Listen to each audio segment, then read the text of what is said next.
fellow Republican senators, who I know care deeply about national security, when are they going to find the willingness to step up and say, this was wrong, people should be held accountable, and people need to be fired or removed from their positions if they can't guarantee this kind of security? Senator, as a U.S. Senator, what do you feel like saying to the European allies after what I say is this, is that, you know, I'm embarrassed, I'm disappointed, I am, you know, hopeful that the 70 years of ties between America and our allies, not just in Europe but around the world, isn't going to be thrown overboard by the short-term transactions of the current administration that views every deal as only in a short-term context.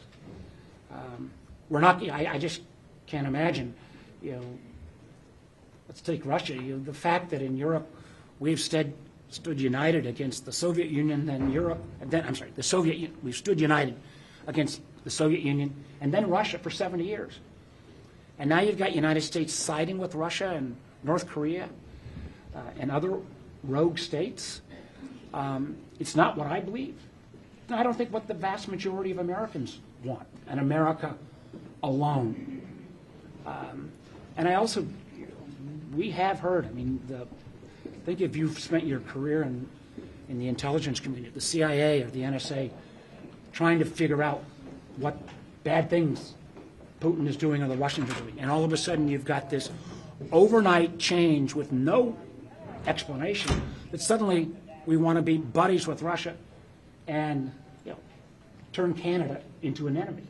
Senator, did anything that you heard in there, Senator, suggest that this White House is going to take accountability for what happened? Listen, one thing about the Trump administration has been consistent. They never acknowledge mistakes. But the unwillingness to acknowledge mistakes is, I think, going to come back and bite them. I mean, some of that testimony was pathetic.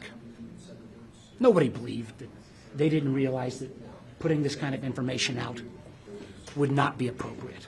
You know, and again, go back to Gabbard's own comments. We're going to pursue every leaker and follow the law to its full extent. Well, we're going to see. Senator, a question about the hearing itself and the way the testimony went. It seemed almost like there was a careful dance in there with what Rob was saying about whether he thought there was classified intelligence on that thread versus maybe DOD. Listen, Can you help us? this is like, no, this is like this. I think you almost saw. Again, we can go back and look at the testimony. But at first they said, oh, no classifications here at all. And then I think they realized, oh my gosh, we may be up a creek here because clearly I think there is, and then they tried to shift to midterm. But again, I go back to Director Gabbard. She wouldn't even acknowledge she's on the call. This is not responsible action. These jobs are important. There's one of the reasons we raised questions during the confirmation process. These are serious jobs that take serious people who understand the responsibilities that are in front of them. Has this shown a lack of experience and incompetence by some of the people that Trump appointed? This has been a pattern. You know, it started with Musk and the Doge boys doing things totally inappropriate that had to be rolled back, like firing folks at the FAA or firing folks that take care of our nuclear weapons. It's been with a casualness and carelessness about classified information that resulted in hundreds of CIA agents' identities being identified. It's been in, you know, the sloppiness of some of the postings that the Musk team makes about so-called savings that are oftentimes just flat wrong. And again, maybe that's the way. What is different is the thing that's kind of different to me. I had many disagreements with Donald Trump in his first term. But in terms of how the intelligence community worked, in terms of taking things seriously, like the Russia threat on elections, they were professional. One of the things we didn't even get to today, they still cite in this intelligence analysis that Russia still wants to try to interfere in elections. But they are dismantling everything in the intelligence community that looks into that election interference and meddling. I mean, how does that make America safer? Do you have any plans to ask the Atlantic for more of these texts? Yeah, I think we need to see them all. I mean, it's crazy that you can't have it both ways. You can't say it's not classified, but we don't want to show it to you.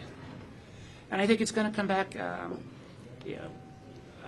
I wonder whether these witnesses will rue this testimony, because I've not seen the full extent of all the text, but just the idea of the fight between senior officials over foreign policy, that's what spies do. That's the kind of information you try to get.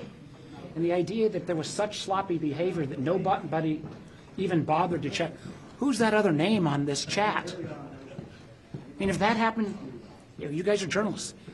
If you inadvertently put somebody on a chat that was a competitor or something else, you get fired. And that kind of standard ought to be what we expect, not only from that junior CIA case officer, but obviously from our top senior officials. These messages were set to disappear, weren't they? Do you think there was a backup? Again, we got to figure that out. Thanks, Senator. Hey.